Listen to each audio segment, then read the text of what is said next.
রাজশাহী জেলার বাগমারা থানার অন্তর্গত বানইল মাদ্রাসা ময়দানে ১৬তম বাৎসরিক ২ দিন ব্যাপী তাফসীরুল কোরআন মাহফিলে আল্লাহ পাক লাতান দিয়েছেন, ইন্না ফি যালিকা লায়াতাল লিকাউমিন ইয়ালামুন।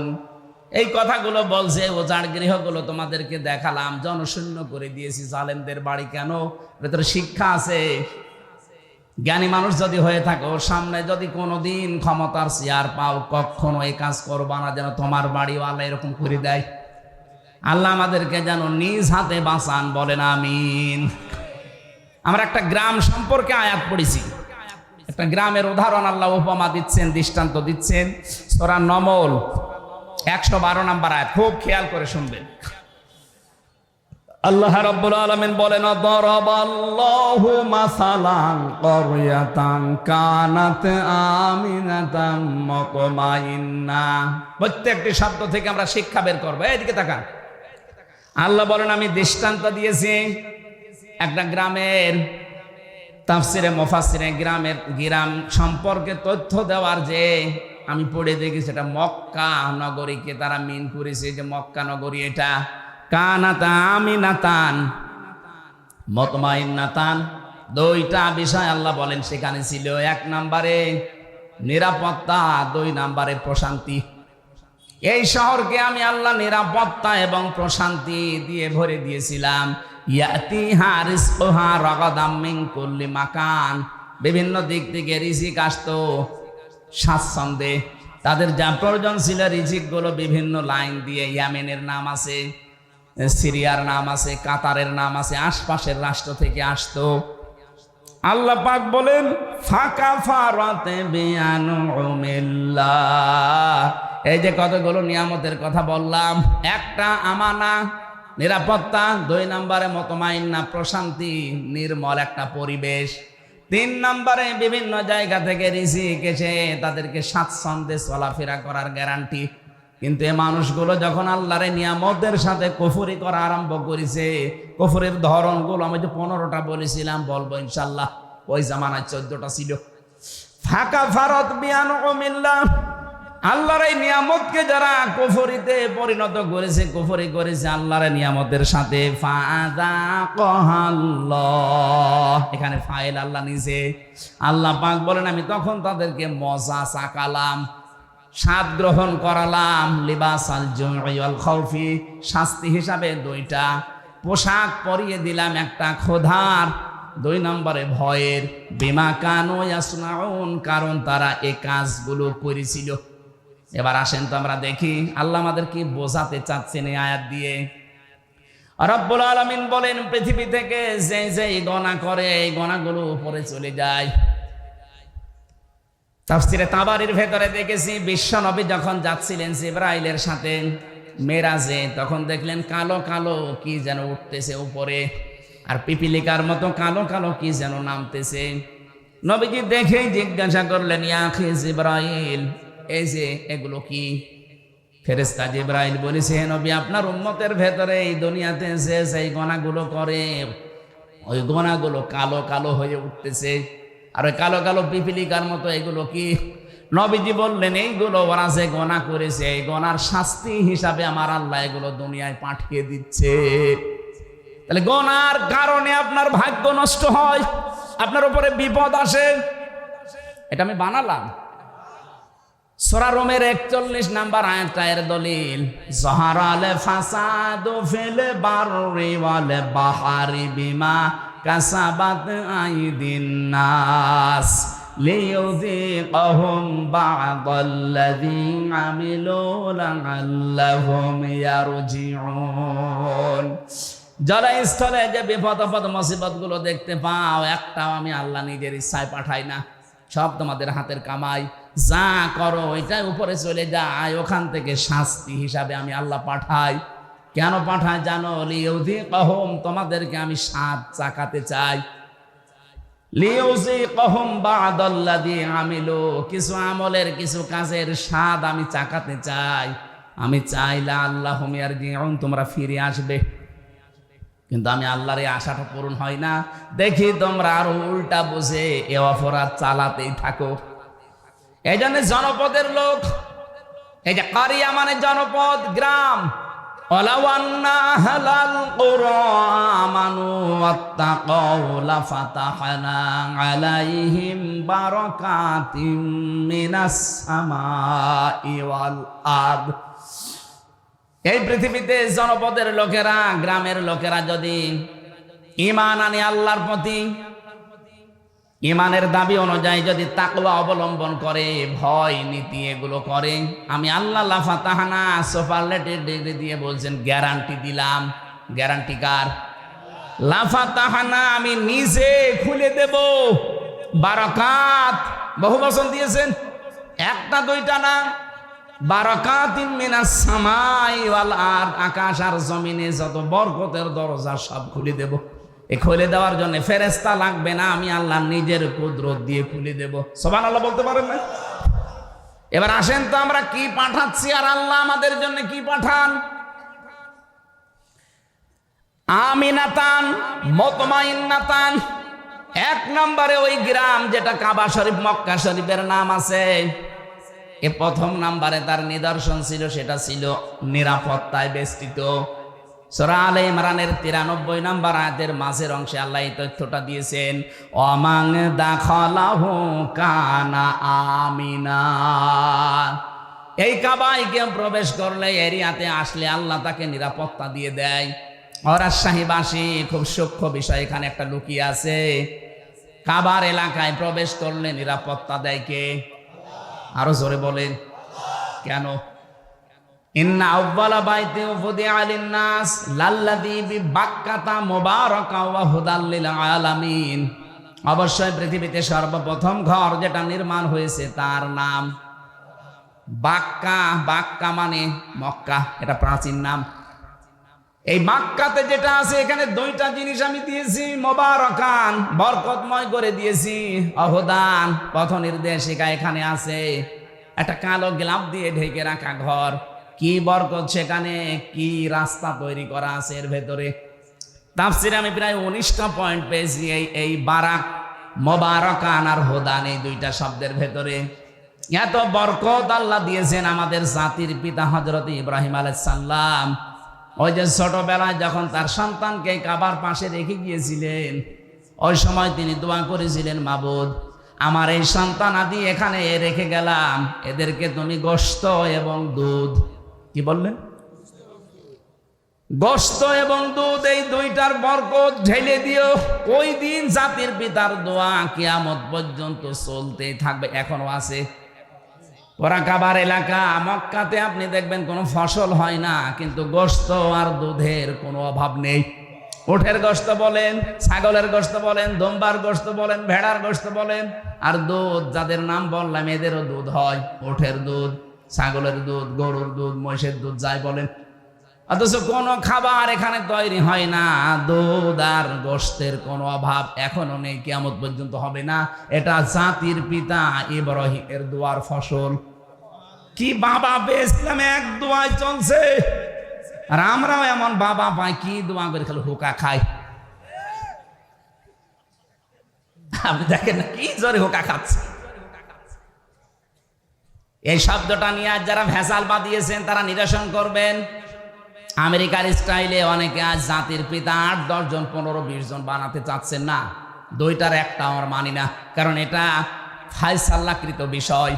জাতির পিতা একজন, তার নাম ইব্রাহিম, এটা আল্লাহ বানিয়ে দিয়েছেন। মিল্লাতা আবিকুম ইব্রাহিম হুয়া সাম্মাকুমুল মুসলিমিন।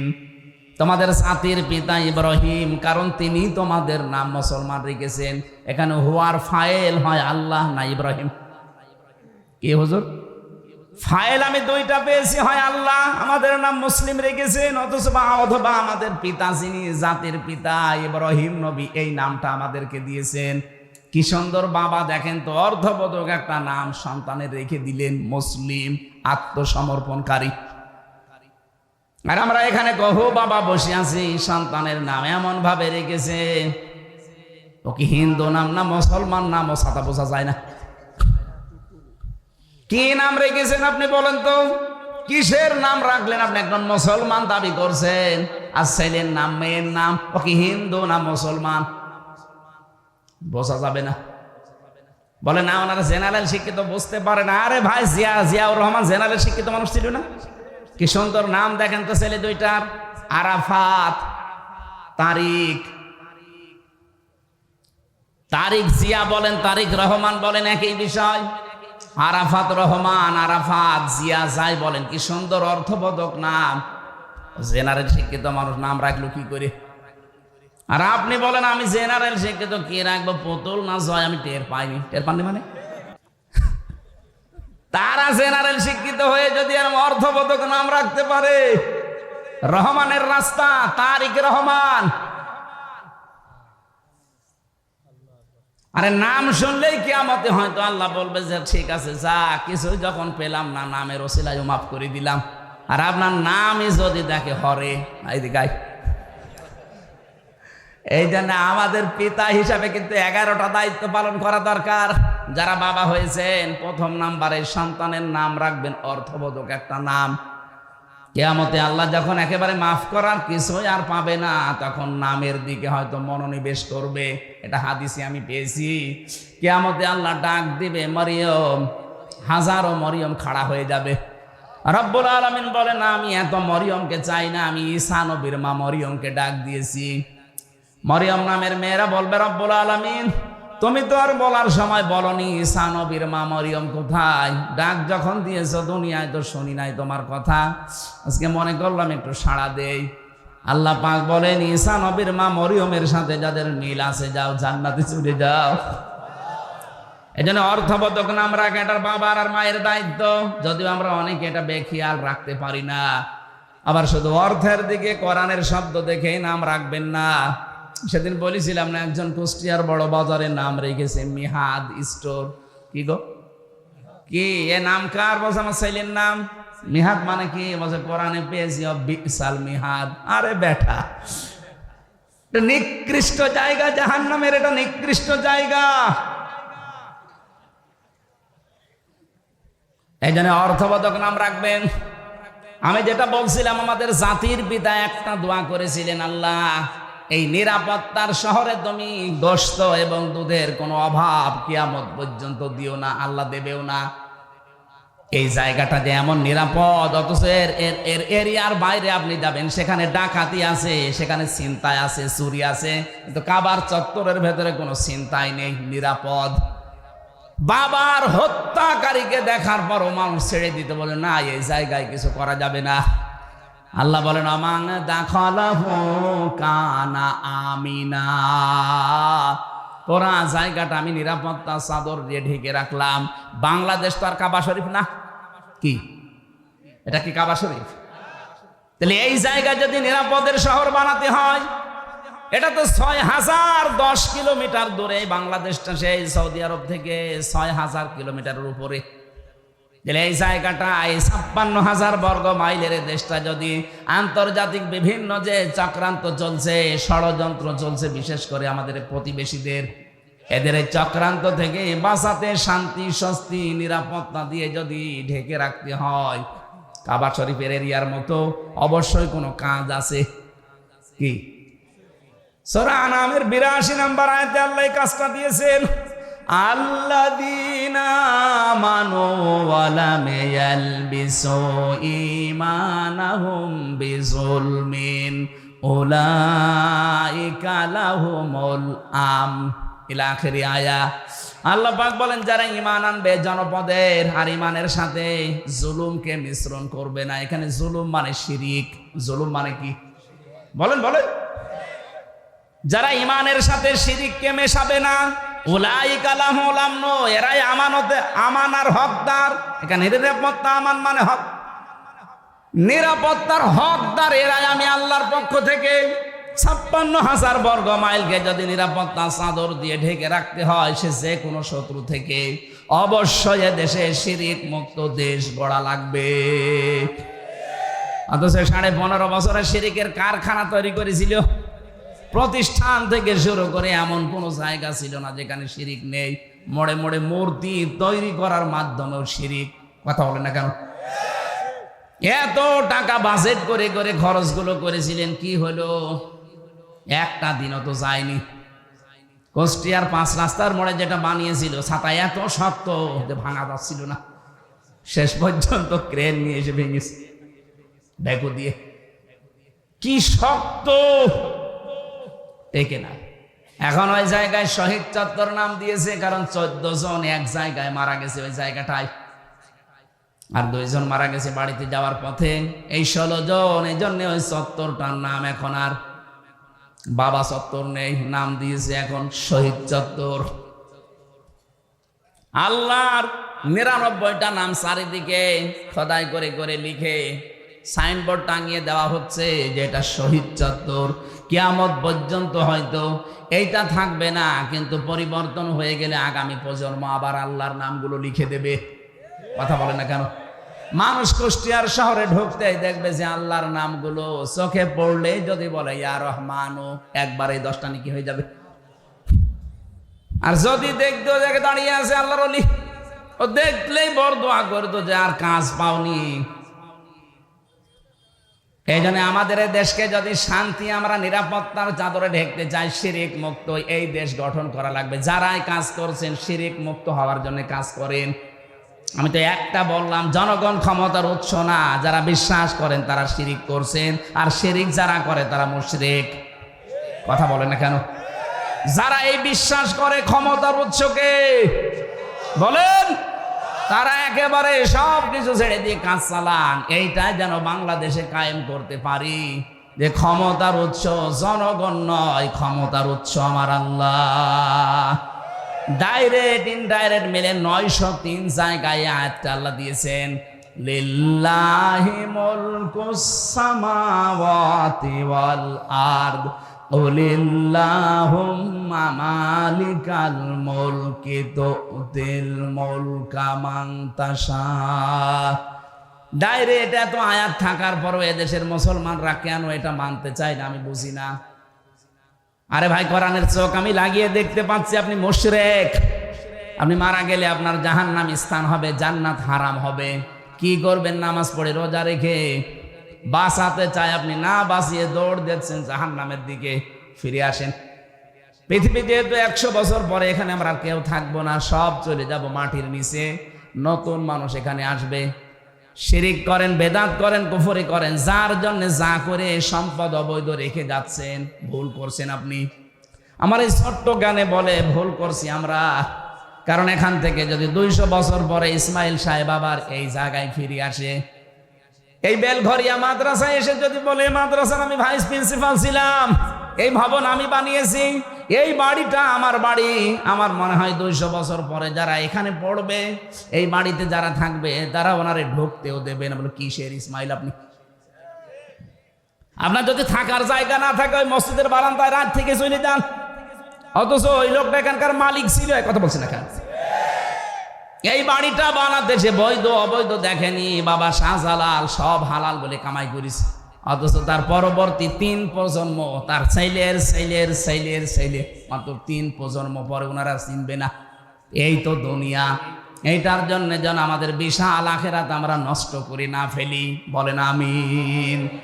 এরকম পাগল দুনিয়ায় কেউ আছে না? মানে আমরাই তো না, মানে অবশ্য না। বোনের জমি ফাঁকি দিয়ে, ভাইয়ের জমি ফাঁকি দিয়ে আপনি পাগলামি করছেন। ওই জমি আপনাকে জাহান্নামে নেওয়ার জন্য কাল হয়ে দাঁড়াবে। বলেন নাউজুবিল্লাহ। এজন্য জ্ঞান থাকতে কারো মালের দিকে হাত বাড়াবেন না। রব্বুল আলামিন বলেন রিজিকের জন্য এগুলো করো তো, ইয়াতিহা রাগাদাম মিন কুল্লি মাকান। তোমাদের রিজিক আমি আল্লাহ যেভাবে নিয়ে এসে দিয়েছিলাম, বাংলাদেশের তুলনায় বিশ্বের অনেক দেশে আমি তো ঘুরলাম, কত বড় বড় বিশাল দেশ, অথচ জনগণ এত বেশি নেই। আমেরিকা বাংলাদেশের চাইতে 59 ডবল বড়। 59টা বাংলাদেশ পাশাপাশি রাখলে যত বড় হবে একটা দেশ অত বড়। কয়েকদিন আগে আমি মালয়েশিয়া ছিলাম, ওইটা বাংলাদেশের চাইতে 8 ডবল বড়। সৌদি আরব বাংলাদেশের চাইতে 14 ডবল বড়। আর আমাদের দাদাদের দেশ হচ্ছে 29 ডবল বড়। এই তুলনায় বাংলাদেশে 18 কোটি মানুষ, এখন আমরা 18 কোটি মানুষের মাত্র 56,000 বর্গ মাইল। অথচ রিজিক কে দিচ্ছে বলেন তো? আরো জোরে বলেন। রিজিকের ভয় আমরা অনেকে সন্তান আজ হত্যা করে ফেলছি, বেবিদেরকে বাচ্চাদেরকে মেরে ফেলছি না, এটা কাফেরদের স্বভাব। ওয়ালা তাকতুলু আওলাদাকুম মিন ইমলাক নাহনু নারযুকুকুম ওয়া ইয়্যাহুম। জনপদের লোক আমরা যারা আছি, সত্যি যদি ঈমান আর তাকওয়ার উপরে টিকে থাকতে পারি, রিজিকের কোনো অভাব হবে না। কারণ আমাদের রিজিক আর আমাদের বেবিদের রিজিক কে দেয়? আরো জোরে বলেন। আমেরিকার একটা পদ্ধতি আমরা অনেকে অবলম্বন করে এই কুফরিতে নিমজ্জিত হয়ে শেষ পর্যন্ত আল্লাহর বিরুদ্ধে অবস্থান নিয়েছি। চেন্ময় কৃষ্ণ নাকি যেন নাম ধরা পড়েছে, ওর বক্তব্য দেখেছেন কিছুদিন আগে। ও বলেছিল বাংলাদেশে আমরা সংখ্যালঘু, এজন্য আমাদের জন্ম নিয়ন্ত্রণ লাগবে না, আমরা সন্তান বাড়াবো যেন মুসলমানদের চাইতে আমি বেশি হয়ে যায়। আরে ভাই, এটা 96% মুসলমান। কত ভাগ? আর আপনারা 4 ভাগও না, কারণ এখানে বৌদ্ধ আছে, খ্রিস্টান আছে, ইহুদি আছে এবং আপনারা আছেন, সব মিলে খুব বেশি হলেও দেখবেন 2.5 ভাগ, আর আমরা 96 ভাগ। আমাদের সমানে আসতে কমপক্ষে কিয়ামত হয়ে যাবে। কয়টা জন্মাবেন? আমরা কি বসে আছি? এই জন্য আল্লাহর উপরে যাদের বিশ্বাস, রিজিক আসবেই। আল্লাহর এই অবাধ্য কাজটা আমরা যেন না করি, বেবিদেরকে, বাচ্চাদেরকে, বাবুদেরকে যেন আমরা ধ্বংস করি না ফেলি। আল্লাহ পাক বলেন, এই মানুষগুলো যখন আল্লাহর এই নিয়ামত, শান্ত, শিষ্ট, নির্মল এই শহরে বসবাস করার পরেও যে মানুষগুলো জুলুমের পথ বেছে নিয়েছিল, ওই জামানায় আল্লাহর বিধানে হাত দিয়ে সীমা লঙ্ঘন করেছিল, বিশেষ করে ওই জামানায় নবীদের উপরে তারা অত্যাচার চালিয়েছে। আমার নবী মুহাম্মদ রাসূলুল্লাহকে পর্যন্ত দেশে থাকতে দেয়নি, তাকে পর্যন্ত তাড়িয়ে দিয়েছিল।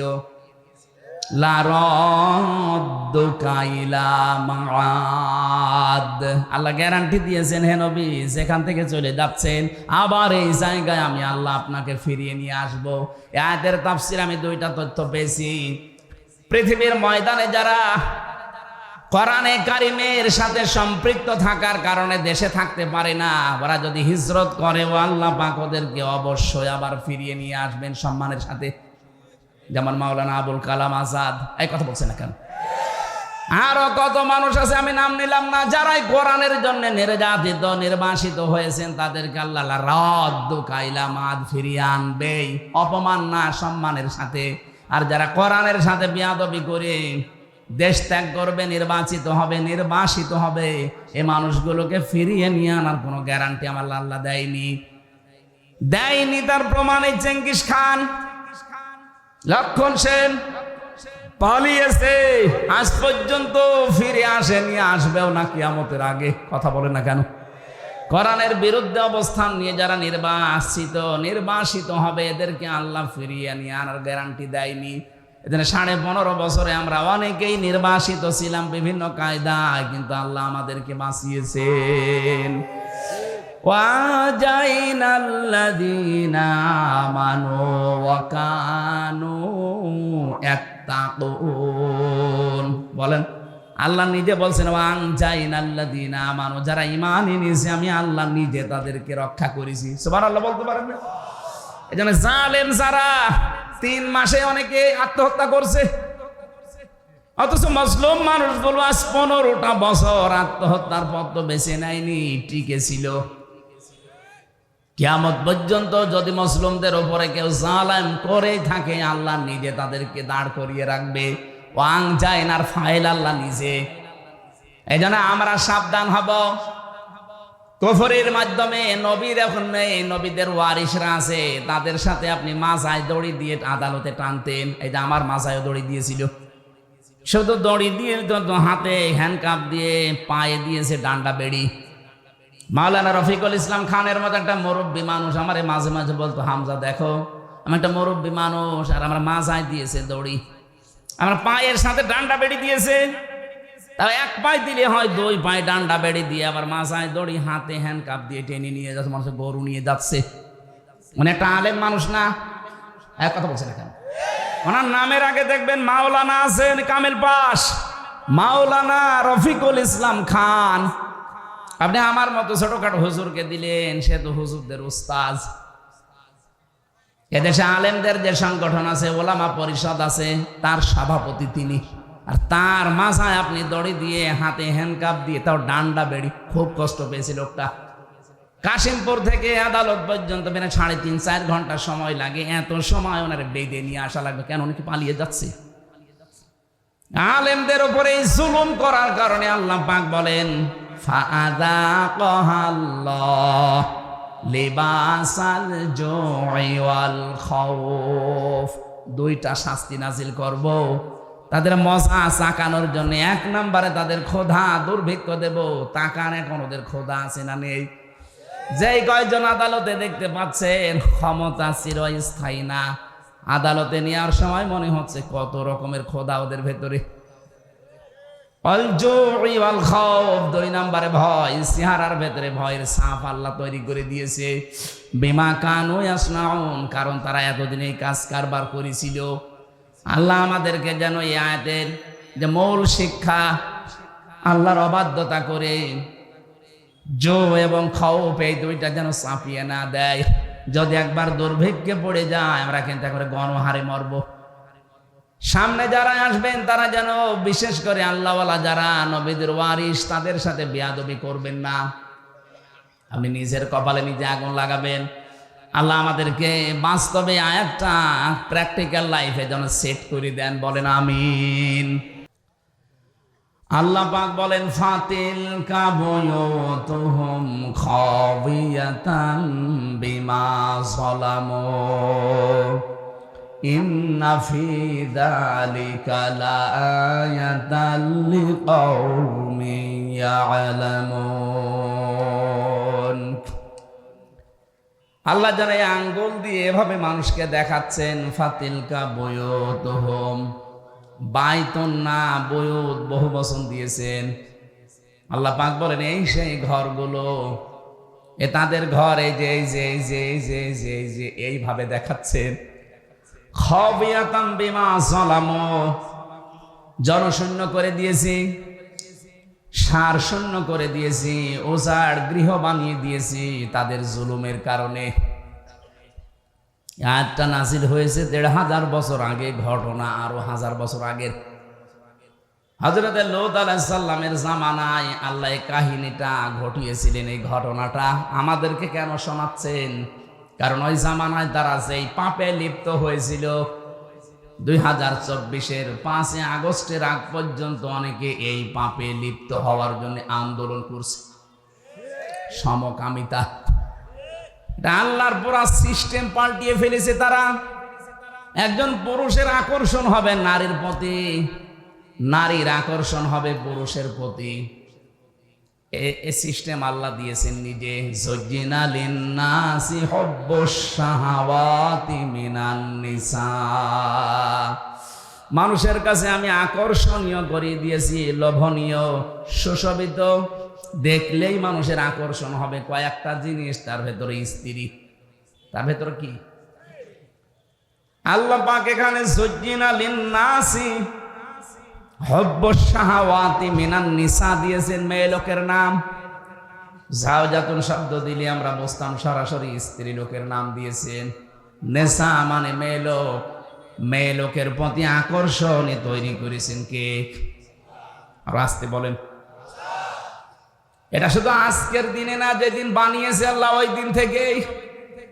হাক্কানি তাফসিরে পেয়েছি আমি, হযরত আদম আলাইহিস সালাম ঘুম থেকে উঠে যখন দেখলেন বাম পাশে একটা সুন্দরী মেয়ে, হযরত হাওয়াকে আল্লাহ এত সুন্দর করে বানিয়েছিলেন, পৃথিবীর 4 জন সুন্দরী মহিলার ভেতরে উনি একজন।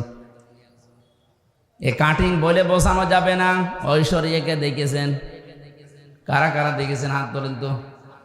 না, আপনারা আল্লাহর ওলি মানুষ, সব দেখবেন কেন? আপনার দেখার দরকার নেই। এখন সবচাইতে বিশ্বে সুন্দরের তালিকায় যাদের নাম আছে, 1 নম্বরে যে মহিলার নাম পাওয়া যাচ্ছে, ইন্টারনেট ঘাঁটবেন, 1 নম্বরে বিশ্ব সুন্দরী দুনিয়া না, 257টা রাষ্ট্রের ভেতরে চেহারার এই কাটিংটা সবচাইতে সুন্দর যার। ওই সমস্ত কাজ কারবার যারা করে, মানুষের চেহারা মাপ জব করে যারা এগুলো উপস্থাপন করে, তাদের বর্ণনা কি নাম বলেন তো দেখি? কেমন পড়াশোনা করেন বলেন? হুজুর তো আসমানে থাকে, বলতে পারবে না, আপনি তো পারবেন। কি নাম বললো? পরিমন। ওটা চেহারা হইল, আমার সাথে ছিল, আমার পাশের ছেলে ছিল, আদালতে আমি বহুবার দেখা হয়েছে। না, ওইটা না। রাশ্মিকা মান্দানা নাম শুনেছেন? চেহারার কাটিং এ এখন পৃথিবীতে 1 নম্বরে আছে। এই মহিলার দিকে একটু আল্লাহর নাম নিয়ে তাকাবেন, দেখেন তো কি সুন্দর করে আল্লাহ তারে বানিয়েছে। এর চাইতে তাহলে শতগুণে সুন্দরী ছিল আমাদের আদি মাতা হযরতে হাওয়া আলাইহিস সালাম। কি বানিয়েছিলেন আল্লাহ তাকে। 2 নম্বরের নাম পেয়েছে হযরতে জুলাইখা, ইউসুফ নবীর স্ত্রী। 3 নম্বরে নাম পেয়েছে ইব্রাহিম নবীর বড় স্ত্রী হযরতে সাহারা রাদিয়াল্লাহু তাআলা আনহা সারা। 4 নম্বরে আমাদের নবী মুহাম্মদ রাসূলুল্লাহর ছোট মেয়ে হযরতে ফাতিমাতুজ জোহরা রাদিয়াল্লাহু তাআলা আনহা। এত সুন্দর করে মানুষকে আল্লাহ বানিয়েছিলেন, মেয়েদের ভেতরে 4 জনকে। সৌন্দর্য যদি প্রদর্শনের বিষয় হতো, এনারা বিশ্ব সুন্দরী হয়ে সারা দুনিয়ায় চেহারা দেখিয়ে বেড়াতেন। অথচ এই বিশ্ব সুন্দরীর তালিকায় যাদের নাম পেলাম, হযরতে ফাতেমা জীবিত অবস্থায় তো আছে, মরণের আগেও স্বামীকে বলেছিলেন, আমি মারা গেলে তাড়াতাড়ি করে আমারে কবরে দিয়ে দিই। বেশি মানুষ খবরও দেওয়ার দরকার নেই, মানুষ হয়তো কাপড়ের উপর দিয়ে আন্দাজ করতে পারে নবীর মেয়ে এরকম মোটা ছিল, এরকম পাতলা ছিল। নিজের চেহারাকে, নিজের পর্দাকে কত গুরুত্ব দিয়েছে তারা। আজ একটু চেহারা ভালো হলেই মানুষকে দেখান আপনি মানুষ। হযরতে আদম নবী হাওয়ার দিকে শুধু তাকালেন না, ধরতে গেলেন। আল্লাহ পাক বলেন তাকানো যাবে না, ধরাও যাবে না। হযরতে আদম আলাইহিস সালাম ওই দিনই বলেছিলেন, আল্লাহ ধরাও যাবে, তাকানো যাবে, কোন কায়দা আছে বলেন? আল্লাহ পাক বলেন বিবাহ করা লাগবে। কি করা লাগবে বলেন? বলেন। উনি বলছেন আমি রাজি আছি বিয়ে করতে। আল্লাহ পাক বলেন শুধু বিয়ে করতে রাজি হলেই হবে না, বিয়ের আগে দেন মোহর দেওয়া লাগবে। আমার কাছে কিছু নেই। এই যে আতুহুন্না ওয়াজুরহুন্না ফারিদা, দেন মোহর দেওয়া, এটা কিন্তু নফল বিষয় না, এটা ফরজ, নামাজের মতো ফরজ।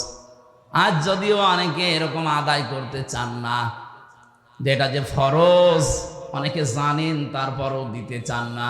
ফরজ কোনো বিষয় আপনি ইয়ারকি মারেন কোন কারণে? যাদের দেন মোহর বাকি আছে হাতে পায়ে ধরে বলছি দিয়ে দেবেন। যদি ফাঁকি দেওয়ার নিয়ত থাকে, জেনাকারের কাতারে উঠবেন কিয়ামতে। এখানে বাকি আছে কার হাত তোলেন তো দেখি? একজন না, ঠিক আছে। এই স্টেজে যারা আছে সব মনে হয় দিয়ে দিয়েছে, আলহামদুলিল্লাহ। এত বড় বড় আল্লাহর ওলি যদি না দেয়, এখান থেকে কয়েকটা মাসলা আমি এনেছি। এই যে যারা বিয়ে 2টা 3টা 4টা করলেই অনেকে মন খারাপ করে, না ও চরিত্র খারাপ হয়ে গেছে। আরে বেটা, বিয়ে যারা বেশি করে তো চরিত্র ভালো। আমার রিমান্ডে, আমার আকিস গ্রুপে আমি চাকরি করতাম, ওনার ছেলে যেই কয়টা, আকিসের তো 3টা বউ, ওনার বড় ছেলে 4টা, প্রায়গুলোই 3টা 4টা 2টার নিচে মনে হয় নেই। কারণ তাদের যে সম্পদ, তারা করবে কি? বিয়ে করার জন্য কয়েক প্রকার মেয়েকে বেছে নেওয়ার নির্দেশ আছে। 1 নম্বরে অসহায়, 2 নম্বরে বিধবা, 3 নম্বরে স্বামী পরিত্যক্তা, তালাক প্রাপ্তা যারা। এরকম মহিলা অসহায় যারা সমাজের, আপনি যদি বিয়ে করেন, একদিকে নবীর সুন্নাত আদায় হবে, 2 নম্বরে সমাজের ওই মানুষগুলো একটা পরিচয় পাবে। কারো চেহারায় মুগ্ধ হয়ে অন্ধভাবে তাকে বিয়ে করবেন শুধু আনন্দের জন্য না। এই কারণগুলো যদি থাকে, সে যদি 2 2 3 3 4 4 বিয়ে করে ইনসাফ কায়েম করতে পারে, সেটা একটা আল্লাহর ওলি। আল্লাহর ওলি দেখার জন্য আপনি সেই চট্টগ্রাম চলে যাচ্ছে। আল্লাহর ওলি তো ওইটা, যে লোকটা এই এই কাজগুলো করে। এই জন্য বহু বিবাহ যদিও আমাদের এই ভারত, বাংলাদেশ, পাকিস্তানের সমস্যা, কিন্তু এই কাজটা কিন্তু খারাপ না। কি কথা বলেন না, আপনারা করবেন তো? আমি তো বলছি, কিন্তু আমার তো সম্ভব না, আমাদের শরীর, আমার দ্বারা হবে না। যারা করেছেন মারহাবা, আলহামদুলিল্লাহ। হ্যাঁ, হযরত আদম আলাইহিস সালাম বলেছিলেন, আল্লাহ আমার কাছে দেন, মোহর দেওয়ার মতো তো কিছু নেই। তিনি ওই সময়, আমি এটা তাফসিরে পেয়েছি, বিশ্বনবী মুহাম্মদুর রাসূলুল্লাহর নামে 10 বার তিনি দরুদ পড়েছিলেন, ওইটাই তার দেন মোহর ছিল। তারপরও দেওয়া লাগবে। আমার মনে হয় ওই শরীয়ত যদি এখন থাকতো, দেন মোহর হিসাবে 10 বার দরুদ না 100 বার পড়তাম না। যারা দেননি অবশ্যই দিয়ে দেবেন, এটা তাদের হক, অধিকার। এটা যদি না দিয়ে, এই যে বরযাত্রী যায় যারা দেখি, বরযাত্রী কোথায় পেয়েছেন বলেন তো? এটা হিন্দুদের কালচার। মুসলমানের কালচার হচ্ছে ওলিমা। কি বলেন তো? আরো আসতে বলেন। অলিমা করতে হবে আমাদেরকে। যদিও আমার পর্যন্ত হয়নি, সামনের থেকে আমি চেষ্টা চালাবো, কারণ আমার ছেলে নেই, আমার সব মেয়ে। আমার তো অলিমা করলেই সব কিছু বেঁচে যাবে। কি কথা বোঝে? অলিমা ছেলের বাড়ি হয় না মেয়ের বাড়ি হয়? তাহলে আমার তো বাঁচা লাগবে নাকি? যদিও আমার শ্বশুর ধরা খেয়েছে, বেশি মানুষ নিয়ে, আমি 7 জন মানুষ নিয়ে গিয়েছিলাম, যাই হয়ে গেছে। কিন্তু এখন থেকে না, আর বরযাত্রী নয়। কেউ বরযাত্রী দাওয়াত দিলে বলবেন আমি যাব না, আমার অলিমার দাওয়াত দেন, আমি আসি। কি কথা বলেন না কেন? এটা একটা জুলুম হয়ে যায় মেয়ের বাপের উপরে।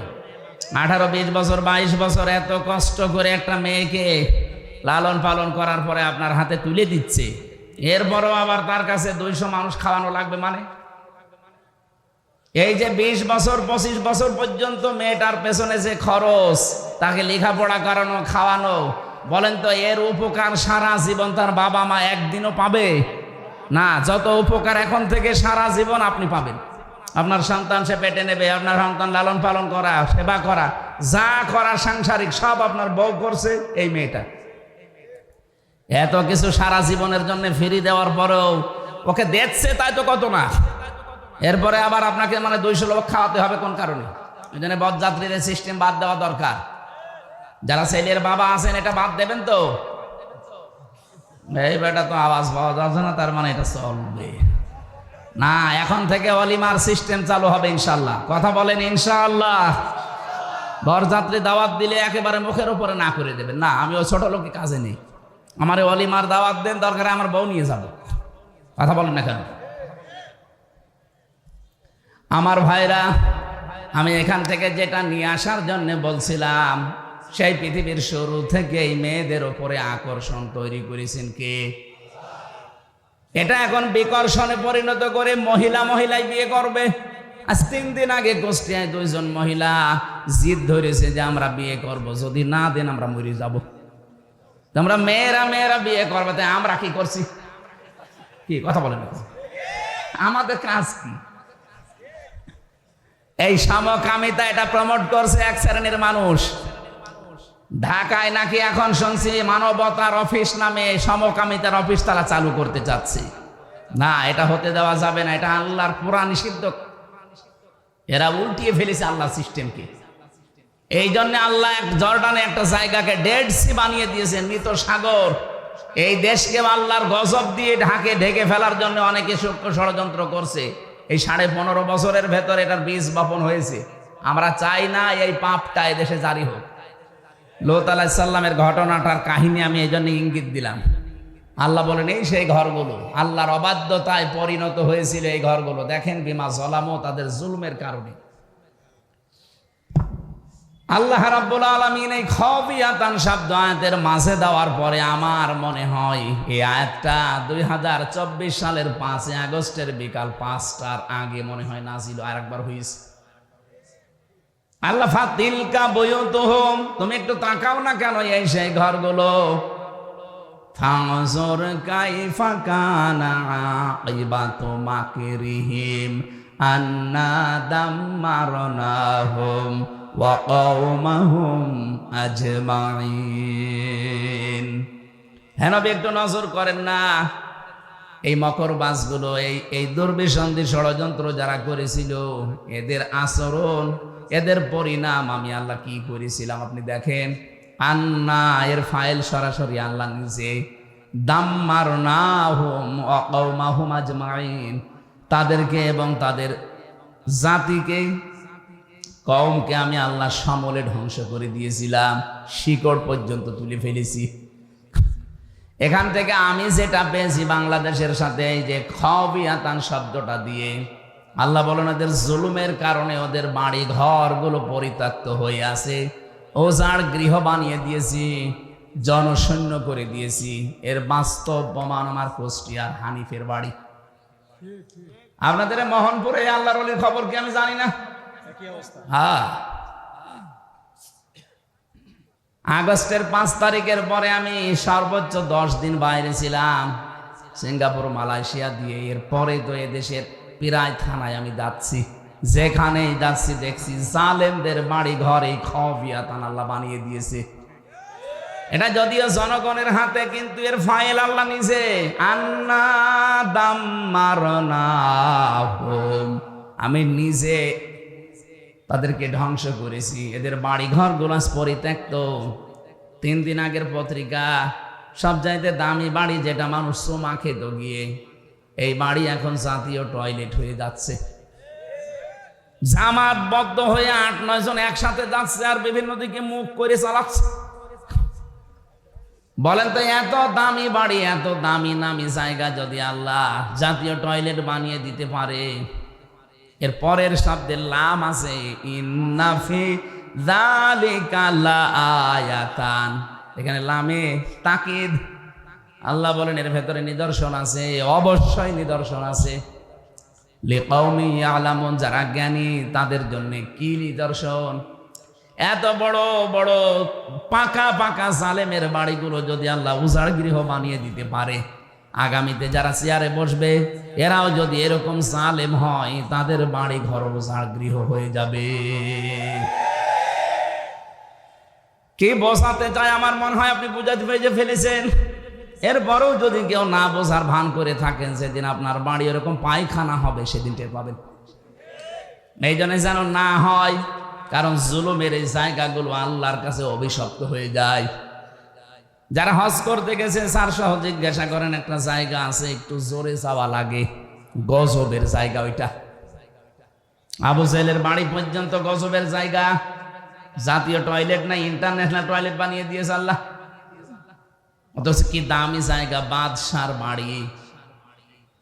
এত দাপটওয়ালা বাদশাহ 14টা কাজ করেছিল আল্লাহ এবং রাসূলের বিরুদ্ধে। এই জন্য তার বাড়ি যদি আজ ইন্টারন্যাশনাল পায়খানা, কিয়ামত পর্যন্ত থাকবে।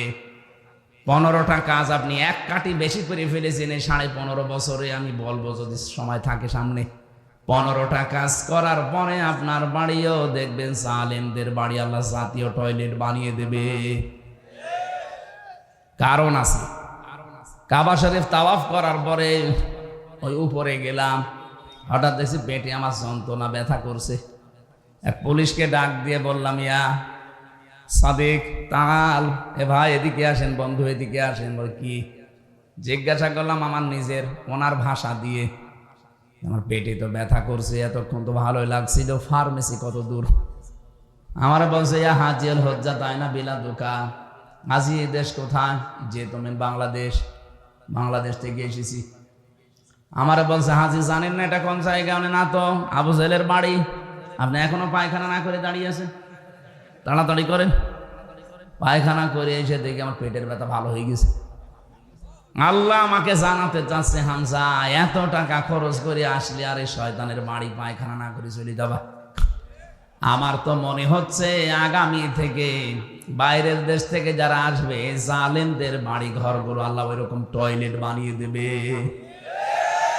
নাই তো বলেন তো, 7 জন 10 জন করে একসাথে যাচ্ছে, অবশ্যই কোনো কারণ আছে।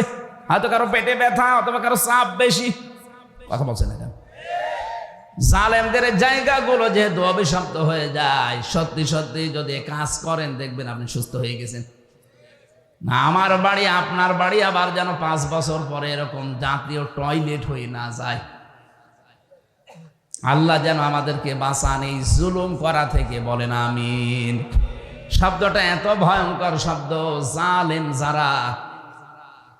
কোরআনে কারীম আল্লাহ রাব্বুল আলামিন সূরা ইব্রাহিমে জানিয়েছেন, ওয়া আনদির বিহিল্লাযীনা ইয়াখাওয়ানদিরিন নাসা ইয়াওমা ইয়াতিহিমুল আযাব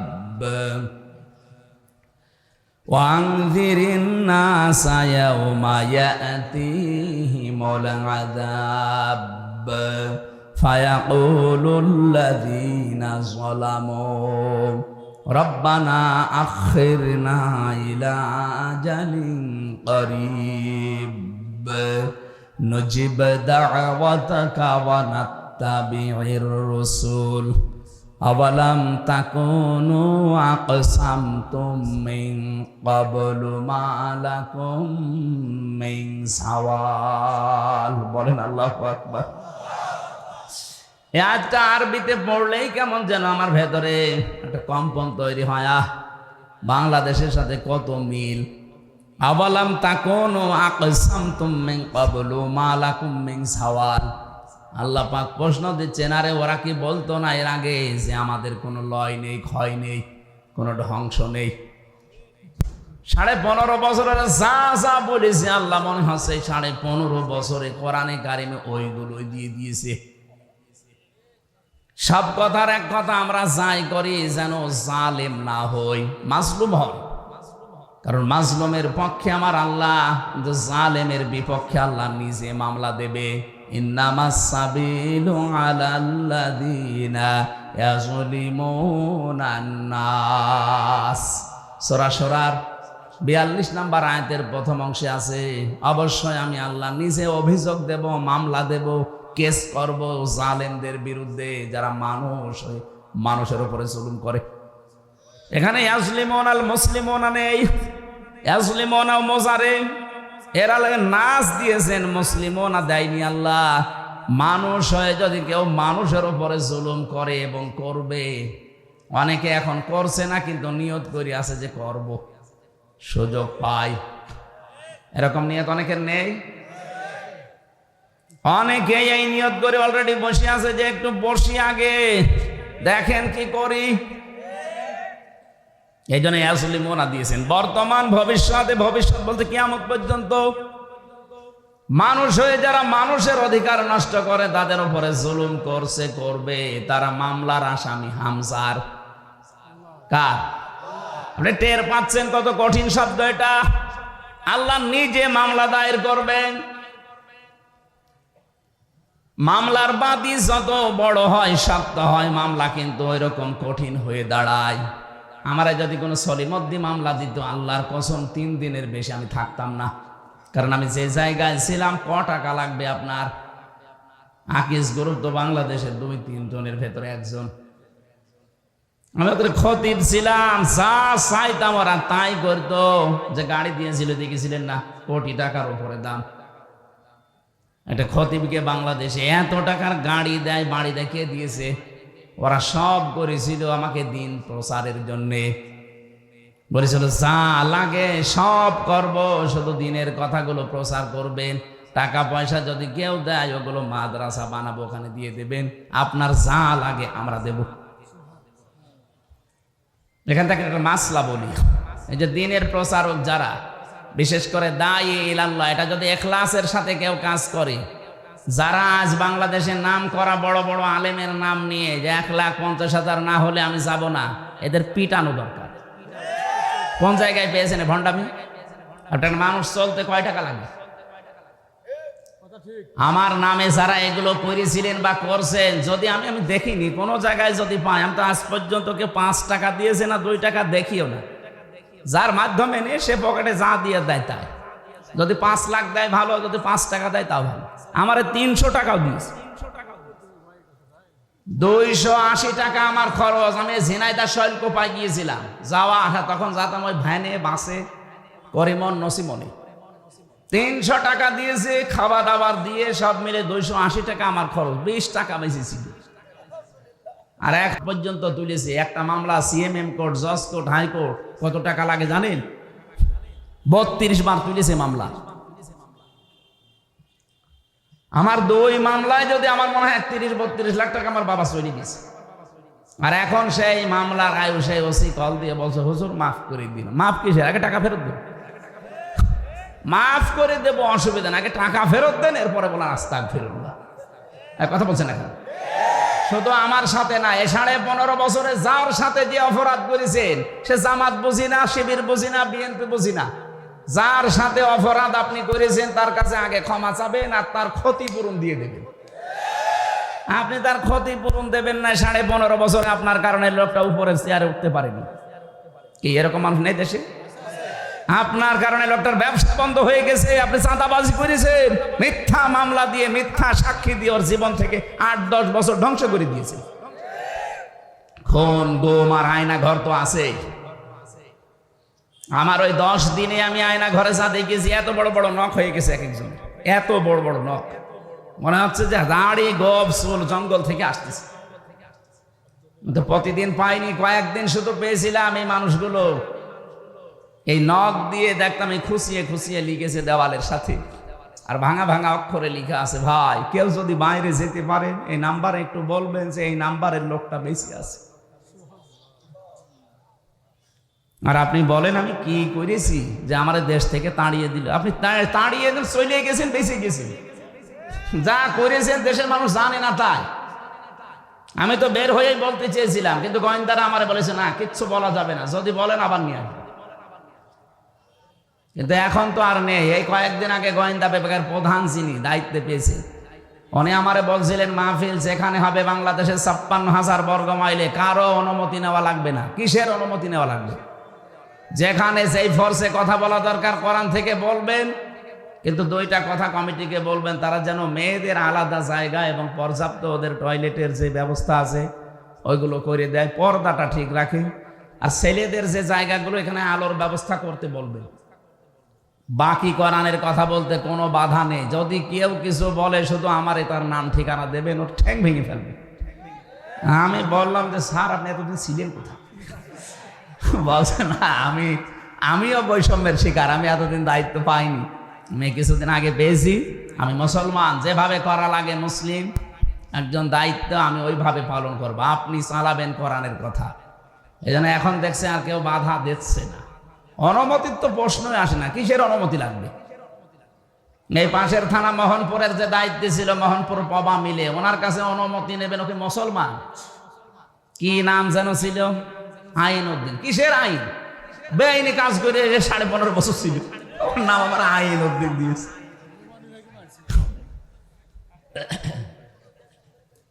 এই 15.5 বছরে যারা এমপি আর মন্ত্রী আর উপজেলা চেয়ারম্যান ছিল, যদি কেউ আমার সামনে বলেন সাবেক এমপি সাবেক মন্ত্রী, আপনার দাঁত মুখ খুলে ফেলবে। এই সমস্ত অবৈধ মানুষের চোরগুলোকে আপনি কোন কারণে বলবেন? আরো বলা লাগবে 15.5 বছরে এমপি হয়ে, মন্ত্রী হয়ে, উপজেলা চেয়ারম্যান হয়ে যা রাষ্ট্রের টাকা পয়সা বেতন নিয়েছেন, ওইগুলো টাকা ফেরত দেন, কারণ ওগুলো আমাদের টাকা। এই কথা বলছেন না কেন? বেগম পাড়া বানায়, সাহেব পাড়া বানায়, আর আমরা কি ঘাস কাটছি? টাকা ফেরত দেওয়া লাগবে, না তো কোনো মাপ নেই। এই জন্য যার কাছে যে অপরাধ করেছেন তার কাছে যে স্বীকার করবেন আর তার ক্ষতিপূরণ দিয়ে দেবেন। আমার বাপকে বলে দিস যে এখন যদি কেউ আসে বলবা যে 32 লাখ টাকা দাও, এরপর আস্তাগফিরুল্লাহ, কোনো অসুবিধা নেই। কয়েকদিন আগে আমি সিরাজগঞ্জ গোল চত্বরে হোটেলে খাবার খাচ্ছিলাম। তার প্রায় এই যে আগস্টের 10 দিন আগে, আগস্টের 5 তারিখে বিপ্লব, 10 দিন আগে মতো আমার এই বগুড়ায় মাহফিল ছিল। ওই ওসি আমার 2 কিলোমিটার তাড়িয়েছে এই ধানের ক্ষেতের ভেতরে, পা মা কেটে, অথচ কিচ্ছু না, উনি উঠতে দেবে না। আর জনগণ আমারে তুলবে, এই জন্য আমার একা পেয়েছে আমার আর ওই আব্দুল বাড়ি রশিদ, 2 জনে সে এমন দৌড়, জীবনে আমি এইরকম দৌড়াইনি। 2 কিলোমিটার মাঠের ভেতরে, এই গ্রাম থেকে ওই গ্রাম, শেষ পর্যন্ত সে রাত 11:30-12টা পর্যন্ত পালিয়ে পালিয়ে কোথায় কোথায় ছিলাম। যাক, ওইভাবে কয়েকদিন কেটে গেল। আগস্টের 5 তারিখের পরে ওই লোকটার বিভাগীয় মামলা হয়েছে, ওর ওসিগিরি শেষ, এখন ওরা বদলি করে দিয়েছে কক্সবাজার। সেদিন এসেছিল, এসে বলছে হুজুর আমার মাফ করে দেন। কে আপনি? বলছে আমি সে আবুল কালাম আজাদ, ওসি বগুড়া। না, আপনার তো খুঁজছি। কি আচ্ছা মাফ করো না, মাফ করবো। ওই দিন যে গাড়ি আটক করে টাকা নিয়েছিলেন, ওই বাড়ি ভাইয়ের কাছে 1,13,000 টাকা ফেরত দেন। টাকা আনি না, কিসের মাফ চাইতেছেন? আগে টাকা দেবেন, এরপরে মাফ। শুধু আমি একা না, এদেশের যত মানুষকে এভাবে নাসিহাল করা হয়েছে, কেউ মাফ নেই। আগে টাকা ফেরত দেন, ক্ষতিপূরণ দেন, এরপরে আপনি আস্তাগফিরুল্লাহ পড়েন। জালেমদের বিরুদ্ধে মামলা এই জন্য আমির হামজার না, সরাসরি কে দেবে? আমার মামলা যেহেতু বাদী ছিল, সরাসরি ওই যে পালিয়েছে উনি, তাছাড়া সাধারণ মানুষ হলে আমার আটকিয়ে রাখতে পারতো না। এই জন্য আমার লাল দাগ মেরে দিয়েছে মামুনুল হক আমির হামজা। যতবার তুলি আইনের কোনো বাধা নেই, কিন্তু না হবে না। অথচ ওই মামলার সব খারিজ করে দিয়েছে কয়েকদিন আগে, সব খারিজ হয়ে গেছে। আমি মনে করলাম যে জিজ্ঞাসা করি মাননীয় আদালত, এত 3 বছর আপনার কাছে ছিল, তখন বললেন না এটা জামিন দেওয়া যায়, এই জামিন অযোগ্য। এখন বলছেন এই মামলার কোনো গ্রাউন্ড নেই, এ কি দেখে বিচার করব, কোনো মাল ম্যাটারেস নেই। যা উনি এই কথাই বলতো যে স্যার আমার হাত বাঁধা ছিল, কথা বলে না, এখন হাত খোলা আছে, আমি যতটুকু পারছি ন্যায় বিচার। আমার মনে হয় বাংলাদেশে এখন যারাই দায়িত্বে আছে, সামনে আসবে, কারো যেন হাত বাঁধা না থাকে, সবার হাত আবু সাইদের মতো খোলা থাকবে ইনশাআল্লাহ। এটা যদি সত্যিই থাকে তাহলে কিছু না কিছু ন্যায় বিচার পাওয়া যাবে। আর পূর্ণাঙ্গ ন্যায় বিচার কায়েম করতে হলে অমান হাকামা বিহি আদালা, কোরআনের বিচার লাগবে। এটার বিকল্প কিচ্ছু নেই। দুনিয়ার যত সুন্দর আইন দিয়ে এই বিচার ব্যবস্থা চালান, ন্যায় বিচার কায়েম করা সম্ভব না। প্রশ্ন আসতে পারে পৃথিবীর উন্নত রাষ্ট্রগুলো ন্যায় বিচার না, কে বলিস? আমি সিঙ্গাপুরে গিয়েছিলাম, কাফেরকে কাফের বলা যাবে না, ওটা কাফের না, ওরা কাফেরকে কাফের বলা যাবে না, এই নিয়ম ওদের। আমি জানতাম না, আমি কাফের বিরুদ্ধে কথা বলেছিলাম, আমার নামে ওরা সেই উল্টা পাল্টা কত কিছু করেছে কয়েকদিন। হ্যাঁ, আমাদেরকে কাফের বললো। ও শয়তানরা জাতে মাতাল হলো তাহলে ঠিক আছে, কাফের আমার বোঝে, কুফরি কাজ করছে, জুলুম করছে, কিন্তু জালেম বলা যাবে না। কুফরি করছে, কাফের বলা যাবে না। এই জন্য না, ন্যায় বিচার ওখানেও নেই। যেহেতু যেটা সঠিক ওইটা তুলে ধরতে না পারলে সেই জায়গায় জুলুম হয়, সেই জায়গায় কি হয়, এটা এখানে রাখা দরকার। এই মাথায় না দিয়ে কেউ যদি পায়ের কাছে রাখে, টুপির উপরে জুলুম। এই কথা বললেন না কেন? যে জায়গায় যেটা রাখা দরকার উচিত, ওটা যদি ওখানে না রেখে কেউ অন্য জায়গায় রাখে, তাহলে তার উপর কি হয় বলেন? কোরআন শরীফ রাখা দরকার বাংলাদেশে সবার উপরে। কালিমাতুল্লাহি হিয়াল উলিয়া, আল্লাহর কথা থাকবে সবার উপরে, সবার উপরে বাংলাদেশে সংসদ। তো সেই জায়গায় এটা না নিয়ে অন্য কিছু যারাই নিয়ে যেতে চায়, তারাই কোরআনের সাথে জুলুম করে। এই কথা বলুন। আর একটা জুলুম আল্লাহর সাথে চলছে, সার্বভৌম ক্ষমতার মালিক আল্লাহ। এটা অনেক মানুষ এমনি এমনি মনে মনে বলে, কিন্তু বাস্তবে দেখাতে গিয়ে বলে না। ক্ষমতার উৎস জনগণ, এটা একটা শিরিক। এই বাংলাদেশে সূক্ষ্ম শিরিক তুলে দেওয়া লাগবে। বাংলাদেশ জামাত ইসলামী এইটা বিশ্বাস করে না যে ক্ষমতার উৎস জনগণ, ক্ষমতার উৎস আল্লাহ। এই কারণে তাদের নিবন্ধন পর্যন্ত বাতিল করে দিয়েছে জালিমরা। তারা আল্লাহর পরীক্ষায় উত্তীর্ণ হয়ে নিবন্ধন বাতিল হয়েছে, তারপরেও ডন্ট কেয়ার, কিছুই মনে করেনি। চিন্তা ভাবনাও তাদের ছিল না, যে যা করবে করুক, আমরা এটার উপর থেকে টলবো না, কারণ এটা আমার বানানো না। আন্নাল কওয়াতা লিল্লাহি জামিআ, সব ক্ষমতার উৎস কে? আরো জোরে বলেন। এটা যদি জামাত ইসলামের হয়, তে আপনি কি, আপনি টুপি মাথায় দেন না, আপনি মুসলমানের নাম রেখেছেন, আপনি তো মরে গেলে জামাতের কবরে দেওয়া হবে।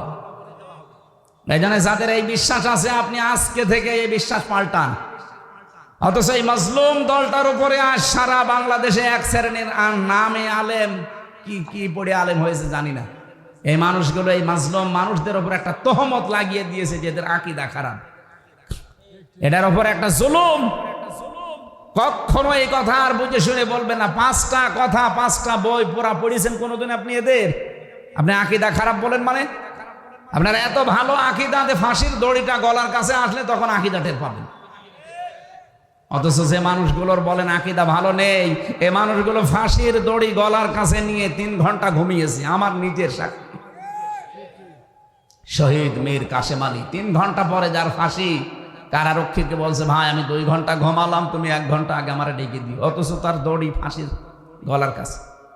তার ছেলেটা গুম হয়ে আছে ব্যারিস্টার আরমান, তার বউ ওই সময় আইসিইউতে ছিল। এরকম কঠিন পরিস্থিতিতে যার 3 ঘন্টা আর 2 ঘন্টা ঘুমিয়ে কাটাতে পারে, আপনি পারবেন? বলতে যত সহজ মনে হচ্ছে, আমি তো নিজে প্র্যাকটিক্যাল, তাও পারবো না। তার ইমানটা কোন পর্যায়ে ছিল, আর আন্দাজে আকীদা খারাপ, ইমান ঠিক নেই, ভণ্ডামি করার জায়গা পান না। কখনো এই কথা জেনে শুনে বলবেন না তা আকীদা ভালো নেই। আকীদা কি? আকীদার বই পড়েছেন আপনি? আকীদা খারাপ হলে এই মানুষটাকে পেতেন আপনি? একটা ফাজিল মাদ্রাসার অধ্যক্ষ উপাধ্যক্ষ খেলা করে পর্যন্ত গিয়েছে না? হাজার হাজার আলেম এই দেশে, এই মানুষগুলো আকীদা ভালো না। আপনার আকীদা ভালো না থাকলে ওরা কি ডাল খেয়ে আলেম হয়েছে? উল্টা পাল্টা কথা বলবেন না। যে মানুষগুলো লোকের খেয়ে, নিজের বাবার টাকা পয়সা হালাল খেয়ে যদি ওই পর্যায়ে যেত, তাহলে এই ফতোয়া দিত না। উল্টা পাল্টা জিনিস খেয়ে এই পর্যন্ত চায়, ওর ভেতর থেকে তো ওই কথাই আসবে। আমি আপনাকে ছোট করার জন্য বলছি না, আপনার অনেক কাজ, অনেক অবদান আমরা স্বীকার করি। তালিমের যে জায়গাগুলো আছে এগুলোতে আমার দেওয়া সম্ভব না, কিন্তু অর্থনৈতিক বিষয়, রাজনৈতিক বিষয়, রাষ্ট্র পরিচালনার যে বিষয়, এই ক্ষেত্রে বাংলাদেশ জামাত ইসলামী, ইসলাম ছাত্র শিবিরের আল্লাহর ওলি। না পয়সা যদি দেখাতে পারেন যে এদের চরিত্রের ভেতরে আছে দুর্নীতি, আল্লাহর কসম আমি ওদের এক্ষুনি গালি দেব। বলেন, চায়রা না দেখাতে পারবেন না।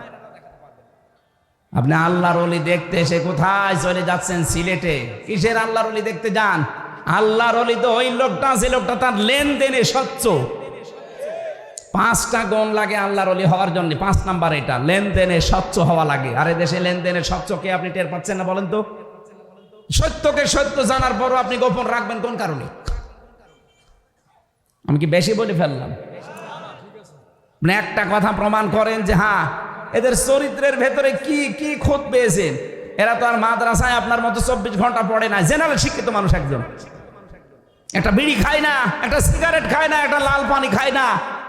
আপনি বসেন এই সঞ্জা বিক্ষুব্ধ দুনিয়ায় টিকে থাকা কত কঠিন। আপনার চরিত্র কোন জায়গায় আপনি নিজেও জানেন না, অথচ এই মানুষটা যেটা সামনে করে সেটা পেছনেও করে, একই কাজ। আজ এই মোবাইলের মাধ্যমে কত মানুষ তার চরিত্র ধ্বংস করে ফেলছে। কথা বলে না কেন? কত মানুষ এখানে দেখতে মনে হয় আসমান থেকে পালিয়ে এসেছে, অথচ মোবাইলে এমন দৃশ্য যেটা নিজে দেখলে আনন্দ লাগে, অন্য দেখলে লজ্জা পায়। এটা হারাম না? কথা বলে না কেন? এই হারাম কাজ কার মোবাইলে আছে আমি জানি না, যার আছে এখনই ডিলিট করা লাগবে। বসো, ওরা বসিয়ে দেন। কি প্রসাব করা, পায়খানা করা আর বিড়ি খাওয়া ছাড়া কেউ যাবেন না। বিড়ি যদি খুব বেশি নেশা লাগে খেয়ে চলে যাবেন। কি এটা তো আর খুব বড় না। তারপরেও এখন হুজুররা আছে, অনেক এলাকায় দেখেছি ইমাম সাহেব বিড়ি খাচ্ছে। আমি সিলেটে পেয়েছি, কি গো ইমাম সাহেব কেবল বিড়ি খাচ্ছিল, বলছে ওটা বাদবে না। এই জন্য খুব বেশি নেশা লাগলে খেয়ে আবার চলে আসবেন তাড়াতাড়ি, আবার সবার সামনে খেয়ে না। আর ওই যে যেটা উঠে চলে যাচ্ছিল, কি ওর কোন নাম্বারে দেন, ছেড়ে দিন। ও তো এখনো মনে হয় ফুল হাতায় আছে, হাফ হাতা হয়নি। জেলখানে আমাদের দেবদুলাল ছিল জেলার, যখনই আসতো সব চিল্লে তো ফুল হাতা আসতেছে। ফুল হাতা মানে মুসলমানে দেয়নি, ওইটা তো মনে হয় এরকম। দেন, ছেড়ে দিন। তা আমরা যেটা বলতে চাচ্ছিলাম, আমরা অর্থনৈতিক বিষয়ে এই কঠিন পরিস্থিতি যারা চরিত্র লেনদেন স্বচ্ছ রাখতে পারে, টিকিয়ে রাখতে পারে, কত রকমের কঠিন অবস্থা আপনি টের পাচ্ছেন না। ঝঞ্ঝা বিক্ষুব্ধ পৃথিবী, গণার জন্য মানুষ পাগল হয়ে যাচ্ছে। আমরা আমাদের মোবাইলটা একটু চেক করে নিজের ইমানকে প্রশ্ন করেন তো, আপনার আকীদা ঠিক আছে কিনা বলেন। আপনি যে প্রকাশ্য এবং গোনা গোপনে করে যাচ্ছেন, কেউ টের পাচ্ছেন না। যারা গোপনে গোনা করে তাদের চেহারার উজ্জ্বলতা আল্লাহ নষ্ট করে দেয়। আমি এখানে একটা চেহারা দেখে বলতে পারবো ওর মোবাইলে কি আছে। দাঁড় করান সামনে, 10টা লাইন করেন, আমি সব বলে দিতে পারবো।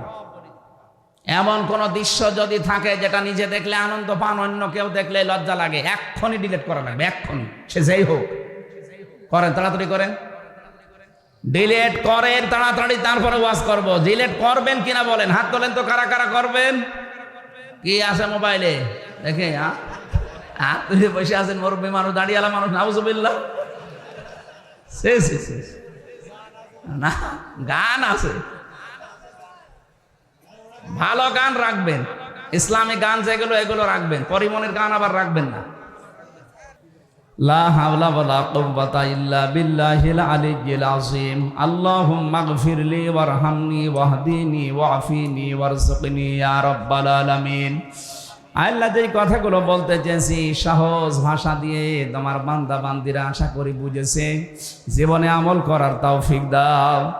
কত আলেম এখানে বসে আছে আল্লাহ, আমার হাজার হাজার আলেমের উস্তাদেরা, এদেরকে তুমি আলেম হিসাবে কিয়ামতে কবুল করে নাও। আমি হাদিসে পড়েছি কিয়ামতে আলেমদের বিচার নাকি গোপনে হবে। রব্বুল আলামিন মাওলানা ইসমাইল আলম, আব্দুল আওয়াল সহ যত আলেম এখানে এসেছে, কিয়ামতে কোটি কোটি মানুষের সামনে আমাদেরকে অপমান করো না, গোপনে ঘিরে নিয়ে তুমি নিজে নিজে মাফ করে দিও। রব্বির হামহুমা কামা রব্বায়ানি সাগীরা। মা বোন যারা এসেছে পর্দা আড়ালে, আল্লাহ তাআলা খাদিজার মতো, আয়েশার মতো তাদেরকে বানিয়ে দাও। জেল থেকে বের হওয়ার পর থেকে আমি অসুস্থ, আল্লাহ শেফায়ে কামেলা আজিলা আমারে নসিব করো। 10-12 দিন আমি হাসপাতালের বেডে পড়েছিলাম। বাংলাদেশের বহু প্রান্ত থেকে মাহফিলগুলো নেওয়া আছে, তারা ক্ষতিগ্রস্ত হয়ে যায়, এই জন্য জোর করে নিয়ে যায়। আল্লাহ, আমাকে তুমি আগের অবস্থায় আবার ফিরিয়ে দাও। বারাকাল্লাহু লানা ওয়া লাকুম ফিল কোরআনিল আযীম। মাহফিল বাস্তবায়নে যারা শ্রম দিয়েছে আল্লাহ প্রত্যেকের শ্রম কবুল করে নাও। সহসভাপতি, সভাপতি, প্রধান অতিথি, বিশেষ অতিথি যারা আমরা এসেছি, আল্লাহ কোরআনের ইজ্জতে আমাদেরকেও মাফ করে দাও। আলহামদুলিল্লাহি রাব্বিল আলামিন। এলাকায় মাঠের নিচে যারা ঘুমিয়ে আছে কবরগুলো জান্নাত বানিয়ে দিও আল্লাহ। যারা আমরা এসেছি আমাদের জীবনের অভাব দূর করে দাও, স্বভাবগুলো নবীজির মতো বানিয়ে দাও। যখন এই মরণ আসবে হযরতে আজরাইলকে দেখার সঙ্গে সঙ্গে যেন বলতে পারি লা ইলাহা ইল্লাল্লাহু মুহাম্মাদুর রাসূলুল্লাহ।